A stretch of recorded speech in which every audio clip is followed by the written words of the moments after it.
आज के वीडियो में हम लोग देखने वाले हैं कि दो लाइंस एक दूसरे के साथ पैरेलल या फिर एक दूसरे के साथ परपेंडिकुलर कब होता है।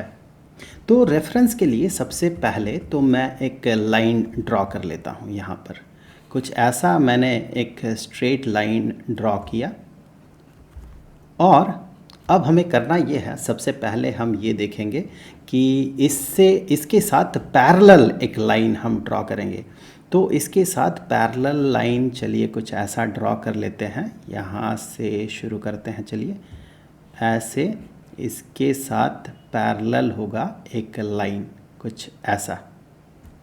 तो ये दो लाइंस आपको क्लियरली दिख रहा है कि एक दूसरे के साथ पैरेलल है, लेकिन पैरेलल होने के लिए जो कंडीशन चाहिए होता है कोऑर्डिनेट जियोमेट्री के हिसाब से, लाइन के basic property in sense of coordinate geometry, उसके सेंस में ये जो पैरेलल होने का मतलब क्या है वो हम आज के इस वीडियो में देखने वाले हैं। तो देखिए यहाँ पर सबसे पहले तो हम ये मान लेते हैं कि ये जो रेफरेंस वाला लाइन था ये एक्स एक्सिस के साथ, दैट मीन हॉरिजॉन्टल एक्सिस के साथ ये थीटा एंगल बना रहा है। अब ये एंगल जो है इसे कुछ ऐसे मेज़र किया जाता है कि ये एंटी क्लॉकवाइज डायरेक्शन में मेज़र किया जाता है। ये हॉरिजॉन्टल लाइन के रेफरेंस में मेनली मेज़र किया जाता है और साथ ही साथ पॉजिटिव डायरेक्शन से मेज़र किया जाता है। ऐसे नॉर्मली मेज़र नहीं किया जाता, इस तरफ से मेज़र नहीं किया जाता है, बल्कि उसके पॉजिटिव डायरेक्शन से मेज़र किया जाता है। तो ये एंगल अगर थीटा होगा और साथ ही साथ ये दो लाइंस अगर एक दूसरे के साथ पैरेलल होगा तो फिर हम इस एक्स एक्सिस को ट्रांसवर्सल मानते हुए ये कह सकते हैं कि ये एंगल भी थीटा होगा। तो ऐसा होने से दोनों का एक प्रॉपर्टी जो है, बेसिक प्रॉपर्टी जो है वो मैच करेगा और वो है स्लोप। देखिए इस लाइन का जो स्लोप है, लेट अस से इसका स्लोप है m1 और इस लाइन का जो स्लोप है इसका स्लोप है m2। तो फिर यहाँ से हम क्लियरली कह सकते हैं m1 जो कि पहला line that mean reference line का स्लोप है, ये बराबर हो जाएगा टेंजेंट ऑफ थीटा के।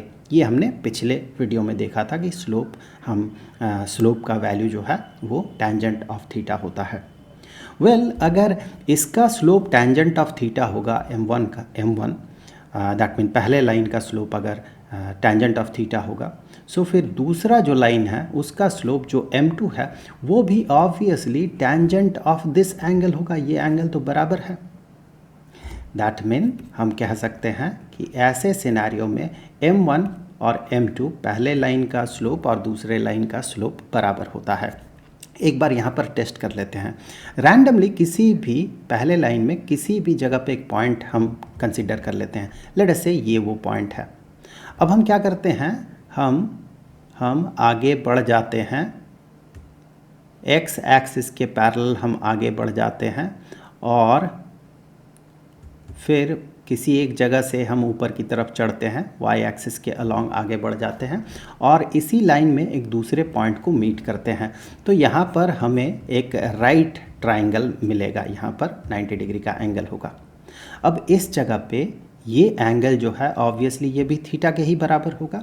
यहाँ पर आप देखिए ये वाला जो साइड है, इस एग्जाम्पल के हिसाब से ये वाला साइड 2 है और ये वाला जो साइड है ये वाला साइड 3 है। तो यहाँ से ये क्लियरली दिख रहा है m1 which is a tangent of theta, tangent of this angle, that is equal to 2 divided by 3। अब अगर वही चीज़ हम इस दूसरे वाले लाइन के लिए करते हैं, रेफरेंस के लिए ये पॉइंट मान लेते हैं, थोड़ा आगे बढ़ते हैं और आगे बढ़ने के बाद अब ऊपर चढ़ते हैं, तो इस बार भी हमें ये एंगल थीटा ही मिलेगा। ये साइड 2 होगा, ये साइड 3 होगा। तो इसका भी जो स्लोप होगा m2 जो कि टेंजेंट ऑफ दिस एंगल के बराबर ही होगा and that will be equal to 2 divided by 3। तो दोनों का स्लोप देखिए मैच कर रहा है। तो पैरेलल होने के लिए, दो लाइंस को एक दूसरे के साथ पैरेलल होने के लिए दोनों का स्लोप जो है, दोनों के स्लोप को बराबर होना पड़ता है। अब हम क्या करेंगे, एक लाइन रेफरेंस लाइन वही रहने देंगे। अब हम क्या करेंगे, दूसरा लाइन जो होगा, दूसरे लाइन को हम इसके परपेंडिकुलर ड्रॉ करेंगे। तो दूसरा लाइन जो होगा, लेट्स से यहीं से ड्रॉ कर लेते हैं और परपेंडिकुलर होगा ये लाइन। अब देखिए ये लग रहा है ना परपेंडिकुलर है, सो ये लाइन देखिए एक दूसरे के साथ परपेंडिकुलर है। थोड़ा आगे बढ़ा देते हैं इसे इस तरफ भी ऐसे। सो अब ये दो लाइंस देखिए एक दूसरे के साथ परपेंडिकुलर है, ये क्लियरली हमें यहाँ पर दिख रहा है। तो ये एंगल जो है ये एंगल 90 डिग्री का होगा। ये एंगल अगर 90 डिग्री का होगा तो फिर यहाँ पर ये एंगल 90 माइनस थीटा होगा। लेकिन जो एंगल मेज़र किया जाता है एक स्ट्रेट लाइन का हॉरिजॉन्टल एक्सिस के साथ, वो इसके पॉजिटिव डायरेक्शन से, इस पॉइंट से पॉजिटिव डायरेक्शन से एंटी क्लॉकवाइज डायरेक्शन में मेज़र किया जाता है। तो फिर हमारे लिए काम का जो एंगल होगा वो एंगल होगा ये वाला एंगल, ये वाला एंगल। अब गौर से देखिए ये एंगल 90 डिग्री माइनस थीटा होगा, क्योंकि इस एंगल को और इस एंगल को मिलके 180 डिग्री बनाना है। तो फिर ये 90 डिग्री माइनस थीटा अगर होगा तो फिर ये वाला एंगल हो जाएगा 90 डिग्री प्लस थीटा, क्योंकि दोनों को मिला के 180 डिग्री होना है। तो ये एंगल जो है ये एंगल बन जाएगा 90 डिग्री प्लस थीटा। वेल, तो अब की बार इस केस में अगर आप देखें इस दूसरे वाले लाइन का स्लोप अब की बार अगर हम m2 मानते हैं, सो इस वाले लाइन का स्लोप m2 मानते हैं। ये तो पहला सिनेरियो था फॉर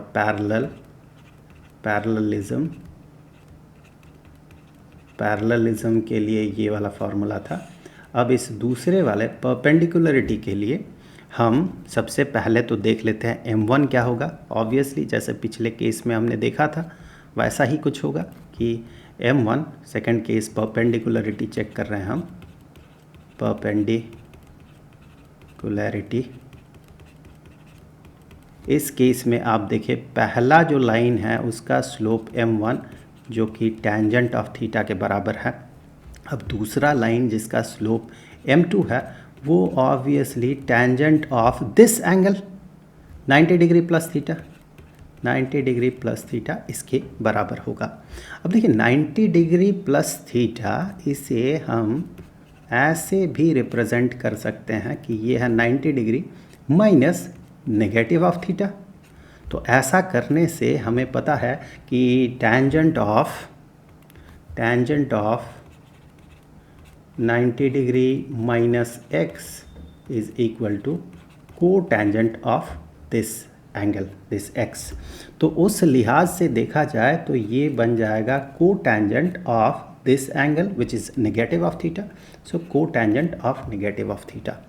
एंड ये थीटा जो है ये 0 से 90 डिग्री के बीच में है, that mean negative of theta fourth quadrant में आएगा। ट्रिगोनोमेट्री आपने पढ़ा है, फोर्थ क्वाड्रेंट में आएगा और फोर्थ क्वाड्रेंट में कोटेंजेंट और टेंजेंट ये नेगेटिव होता है। ऑल साइन टैन कॉस, सो फोर्थ क्वाड्रेंट में को साइन जो है वो पॉजिटिव होता है, लेकिन टेंजेंट को टेंजेंट ये नेगेटिव होता है। That is why that is negative of को टेंजेंट ऑफ थीटा।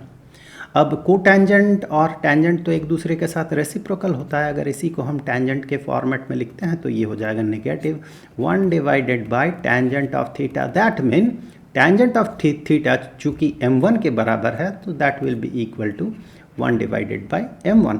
हेंस यहाँ पर देखिए कि m2 जो है ये negative of 1 divided by m1 के बराबर हुआ। आप इसे ऐसे भी रिप्रेजेंट कर सकते हैं। आप इसे ऐसे भी कह सकते हैं, अगर m1 को इस साइड में ले जाए, m2 को अपोजिट साइड में ले जाए तो आप कहेंगे m1 is equal to negative of 1 divided by m2। आप इसे ऐसे भी कह सकते हैं। या फिर m1 और m2 को अगर सेम साइड में आप रखते हैं तो आप कह सकते हैं कि m1 into m2 is equal to negative 1। आप इस रिलेशन को ऐसे भी रिप्रेजेंट कर सकते हैं। तो पैरेललिज्म के लिए कंडीशन होता है m1 is equal to m2 और परपेंडिकुलरिटी के लिए रिलेशन इन तीनों में से कोई भी आप कहें, हम कहेंगे m1 into m2 is equal to negative 1। एक बार यहाँ पर टेस्ट कर लें। यहाँ पर चलिए इसे टेस्ट कर लेते हैं। पहला जो लाइन है उसमें एक पॉइंट यहाँ पर है, हम क्या करते हैं एक और पॉइंट जो है यहाँ पर कंसिडर कर लेते हैं। तो फिर हमें इस तरह का जो ट्रायंगल मिलेगा, जैसे पिछले केस में हमने देखा था लाइन को तो हमने बदला नहीं है। तो यहाँ पर 2 आया, यहाँ पर 3 आया, ये एंगल थीटा है। सो इसके लिए जो स्लोप होगा that will be equal to 2 divided by 3। अब इसके लिए जो स्लोप होगा, इस दूसरे वाले लाइन के लिए जो स्लोप होगा, ये पता करने के लिए हम रेफरेंस के लिए यहाँ पर ये पॉइंट मान लेते हैं एक पॉइंट, और दूसरा पॉइंट यहाँ पर मान लेते हैं। अब आप देखिए यहाँ पर ऐसा ट्रायंगल बन रहा है, और यहाँ पर इस वाले एंगल के लिए टेंजेंट ऑफ थीटा हो जाएगा इसका opposite side divided by adjacent side. Adjacent side मतलब इस साइड, इसके साथ एंगल एसोसिएटेड है ना, इस साइड के साथ। सो इसका एडजेसेंट साइड ये होगा, और ऑब्वियसली जो बचा हुआ साइड होगा ये अपोजिट साइड होगा। Opposite divided by adjacent is equal to tangent of this angle, tangent of 90 degree minus theta. So आप यहाँ पर देखिए ये जो है ये ऑब्वियसली 3 के बराबर है, और ये जो है ये 2 के बराबर है। लेकिन यहाँ ध्यान देने वाली बात यह है, पिछले केसेस में हमें ध्यान नहीं देना पड़ रहा था क्योंकि सब पॉजिटिव था, इसीलिए ध्यान नहीं दे रहे थे। इस बार देखिए अगर मैं इस पॉइंट से इस पॉइंट तक पहुँचता हूँ तो इस डायरेक्शन में मैं 2 यूनिट आगे बढ़ रहा हूँ, जो कि नेगेटिव डायरेक्शन है। ये वाला डायरेक्शन जो है नेगेटिव डायरेक्शन है, इस तरफ आगे बढ़ने से हम नेगेटिव डायरेक्शन में आगे बढ़ रहे हैं, इस तरफ आगे बढ़ने से हम पॉजिटिव डायरेक्शन में आगे बढ़ रहे हैं एक्स एक्सिस के, और वाई एक्सिस में इस डायरेक्शन में आगे बढ़ना मतलब पॉजिटिव, और नीचे की तरफ आगे बढ़ना मतलब नेगेटिव। सो उस लिहाज से देखा जाए तो ये -2 होगा। अगर आपने ट्रिगोनोमेट्री पढ़ा है तो यहाँ पर हमने जब यूनिट सर्कल बना के साइन, कोसाइन, टैंजेंट का इंटर रिलेशन देखा था अलग अलग एंगल्स के लिए, तो उस समय हमने देखा था। तो यहाँ से हम -2 यूनिट आगे बढ़ रहे हैं, -2, और फिर ऊपर की तरफ चढ़ रहे हैं उस पॉइंट पे पहुँचने के लिए, मतलब +3। तो इस बार देखिए जो इसका स्लोप होगा m2 which is opposite side +3 divided by the adjacent which is -1, सो ये हो जाएगा -3 डिवाइडेड बाय 2। आप अगर इस चीज़ को इस डायरेक्शन में करें, आप यहाँ से इस पॉइंट तक अगर पहुँचे, आप ऐसे इधर आगे बढ़ेंगे और फिर ऐसे नीचे की तरफ आप बढ़ेंगे। सो आप आगे बढ़ रहे हैं +2, एक्स एक्सिस के अलॉन्ग +2 बढ़ रहे हैं, और वाई एक्सिस के अलॉन्ग -3 बढ़ रहे हैं, क्योंकि आप नीचे की तरफ जा रहे हैं। सो इस केस में भी आप ये पाएंगे अपोजिट साइड जो है ऑब्वियसली यहाँ पर ये वाला एंगल हो जाएगा 90 minus theta. So tangent of 90 minus theta अगर आप देखें तो यहाँ पर आप पाएंगे कि -3 डिवाइडेड बाई 2। स्लोप के लिए हम सिंपली इस तरह का जो है अप्रोच लेते हैं कि आप किसी भी पॉइंट यहाँ से यहाँ कोई भी 2 पॉइंट ले लें, और फिर देखिए एक पॉइंट से दूसरे पॉइंट में एक्स एक्सिस के अलॉन्ग पैरेलली और वाई एक्सिस के along, that mean Y axis के पैरेलली आगे बढ़ते हुए एक पॉइंट से दूसरे पॉइंट में पहुँचना है। जो एक्स एक्सिस के पैरेलल जो साइड होगा इसे हम मानते हैं कि डिनोमिनेटर में जाएगा, इसे हम एडजेसेंट मानते हैं, और जो वाई एक्सिस के अलॉन्ग जो साइड होगा या उसके पैरेलल जो साइड होगा इसे हम न्यूमरेटर में रखते हैं, स्लोप पता करने के लिए न्यूमरेटर में रखते हैं, और इसे अपोजिट साइड मान सकते हैं आप। तो अगर आप ऐसे भी देखते हैं तो -3 डिवाइडेड बाई 2 इसका स्लोप आता है, -3 डिवाइडेड बाई 2 इसका स्लोप आएगा। आप इन दोनों के रिलेशन में देखें, अगर आप इन दोनों को मल्टीप्लाई करेंगे तो आपको -1 मिलेगा, या फिर आप देखें एक दूसरे का रेसिप्रोकल का नेगेटिव वैल्यू है ये 2/3, इसका रेसिप्रोकल 3/2, और फिर उसका नेगेटिव वैल्यू -3/2। तो ये जो रिलेशन होता है ये परपेंडिकुलरिटी के लिए होता है। चलिए एक प्रॉब्लम सॉल्व कर लेते हैं कि इस क्वेश्चन में ये पूछा गया है कि हमें पता करना है स्लोप पता करना है, स्ट्रेट लाइंस का स्लोप पता करना है। 2 स्ट्रेट लाइंस का स्लोप हमें पता करना होगा। एक स्ट्रेट लाइन तो पैरेलल होगा और दूसरा स्ट्रेट लाइन परपेंडिकुलर होगा। किस पे पैरेलल और किस पे परपेंडिकुलर? ये उस लाइन पे पैरेलल और परपेंडिकुलर होगा जो कि इन 2 पॉइंट से पास कर रहा हो। मतलब सबसे पहले तो इन 2 पॉइंट से पास करता हुआ हमें एक स्ट्रेट लाइन बनाना होगा। उसके बाद उस स्ट्रेट लाइन के पैरेलल जो लाइन होगा उस लाइन का स्लोप, और उसके परपेंडिकुलर जो लाइन होगा उस लाइन का स्लोप हमें पता करना होगा। तो सबसे पहले हम क्या करते हैं, सबसे पहले उन 2 पॉइंट्स को प्लॉट कर लेते हैं। -3, 2, सो -3 ये पहुंच गया हम -3, 0 यहाँ पर पहुंच गया। दूसरा पॉइंट जो है ये है 1, 2, सो 1, 1, 2 ये पहुंच गया दूसरे लाइन में। दूसरे पॉइंट में।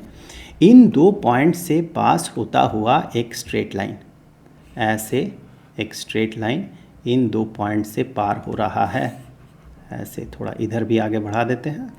सो ये वो स्ट्रेट लाइन। अब इस पे पैरेलल जो लाइन होगा, ऑब्वियसली उसका स्लोप और इसका स्लोप बराबर होगा। इसका स्लोप को हम कैसे मेज़र कर सकते हैं? दो गिवन पॉइंट्स के रेस्पेक्ट में ही इसे मेज़र कर लेते हैं। सो ये दो पॉइंट्स जो गिवन है, इन दो पॉइंट्स को रेफरेंस मानते हुए अगर हम राइट ट्राइंगल बनाते हैं तो फिर ये वाला जो एंगल है ये तो थीटा है। इसे रेफरेंस बनाते हुए अगर ये राइट ट्राइंगल हम बनाते हैं तो हम ये पाएंगे ये 2 होगा और ये जो है ये 4 होगा, ये वाला साइड 4 होगा। आप इस डायरेक्शन में आगे बढ़ते हुए पॉजिटिव 4 यूनिट आगे बढ़ें और फिर पॉजिटिव 2 यूनिट आप ऊपर की तरफ चढ़ें। आप अगर इस तरफ से देखते हैं, इस पॉइंट से इस पॉइंट में पहुंचना है, इस डायरेक्शन में हम आगे बढ़ते हैं। सो हम नेगेटिव 4 यूनिट पीछे की तरफ गए या फिर 4 यूनिट पीछे की तरफ गए, दैट मीन नेगेटिव 4 यूनिट हम आगे बढ़े और फिर 2 यूनिट नीचे की तरफ गए, मतलब नेगेटिव 2 यूनिट वाई डायरेक्शन में हम आगे बढ़े। सो नेगेटिव 4 और नेगेटिव 2, अब कोई सा भी फॉलो करें। यहाँ पर अगर इसे फॉलो करते हैं 2 divided by 4, so 2 divided by 4 is equal to half इसका स्लोप हो जाएगा। अगर आप इसे फॉलो करते हैं तो आप कहेंगे नेगेटिव 2 डिवाइडेड बाई नेगेटिव 4, सो ये हो जाएगा हाफ इसका स्लोप होगा। सो दोनों तरीके से हमें मिल रहा है इसका स्लोप हाफ है। वेल, इसके लिए हम एक फार्मूला इस तरह से बिना ड्रॉ किए भी, फार्मूला यूज़ करते हुए भी हम इसे पता करते हैं। कैसे पता करते हैं? जो चीज़ हमने यहाँ पर ग्राफिकली किया उसी को फार्मूला के तौर पे हम करते हैं। पहले पॉइंट को हम नाम दे देते हैं x1 y1, x1 y1, और दूसरे पॉइंट को हम कहते हैं x2 y2, क्योंकि जब आपको लिख कर रिप्रेजेंट करना होगा उस समय आप इस तरह से ग्राफिकली इस चीज़ को नहीं दिखा सकते हैं, बल्कि आपको इस तरह से लिख के फार्मूला लिखना पड़ता है। जो चीज़ हमने ग्राफिकली किया वही चीज़ अब फार्मूला में लिखेंगे हम। तो यहाँ पर हम कहते हैं स्लोप जो है, स्लोप इज इक्वल टू, जैसा यहाँ पर हमने किया 2 डिवाइडेड बाई 4, उसी चीज़ को हम यहाँ पर वेरिएबल के तौर पे लिखते हैं। Slope is equal to y2 minus y1, y2 minus y1, आप गौर से देखें y2 माइनस y1 2 होगा, divided by x2 minus x1। इस फार्मूला पे भी हम लोगों ने लास्ट वीडियो में बात किया था। वेल, जो सारे वीडियोस है इस चैप्टर का, उसे देखने के लिए आप प्लेलिस्ट को ज़रूर ओपन कीजिएगा। प्लेलिस्ट ओपन करेंगे तो आपको इस चैप्टर के सारे वीडियोस, सारे टॉपिक्स के वीडियोस मिल जाएंगे। वेल, प्लेलिस्ट का लिंक आपको डिस्क्रिप्शन बॉक्स में मिलेगा। तो इस फार्मूला पे भी हम लोगों ने लास्ट वीडियो में बात किया था। तो ये स्लोप के लिए फार्मूला है।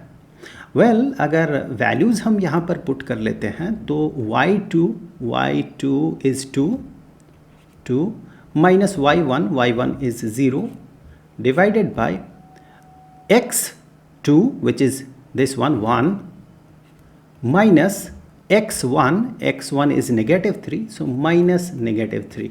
सो हमें मिला 2 minus 0 is 2 and 1 minus negative 3, that mean 1 plus 3 that is equal to 4। तो हमें इसका स्लोप मिला हाफ। तो इस लाइन का जो स्लोप है वो हाफ है। दैट मीन इसका जो parallel line, slope of parallel line, इसी के पैरेलल लाइन, ऑब्वियसली ये बराबर हो जाएगा इसी के, क्योंकि दोनों का स्लोप बराबर होना होगा। इसका पैरेलल कोई भी एक लाइन ड्रॉ करके आप देख लें। यहाँ पर इसी के पैरेलल हम ऐसे लाइन ड्रॉ कर लेते हैं, इसके पैरेलल। आप यहाँ पर देख लें, सेम लॉजिक यहाँ पर फॉलो होगा। कोई भी दो पॉइंट्स आप ले लें ऐसे, और फिर आप देखें ऐसे 4 यूनिट हम आगे बढ़ रहे हैं एक्स एक्सिस के अलॉन्ग, और फिर 2 यूनिट हमें आगे बढ़ना होगा वाई एक्सिस के along. So slope will be equal to 2 divided by 4। Now इसका अगर परपेंडिकुलर होगा, इस लाइन का परपेंडिकुलर लाइन अगर हम ड्रॉ करते हैं तो उस ऑब्वियसली उसका स्लोप जो है हम फार्मूला से पता कर सकते हैं। स्लोप फॉर यहाँ फॉर लिखते तो अच्छा दिखता। Slope for perpendicular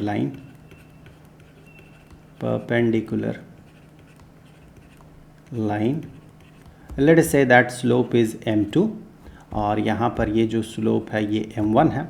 so m2 और m1 इंटू m2 जो है ये -1 के बराबर होना है। तो obviously m2 will be equal to -1 divided by m1, that will be equal to, चूँकि m1 का वैल्यू हाफ है, so -1 divided by m1 will be equal to -2. So मैं एक बार इसे लिख ही लेता हूँ.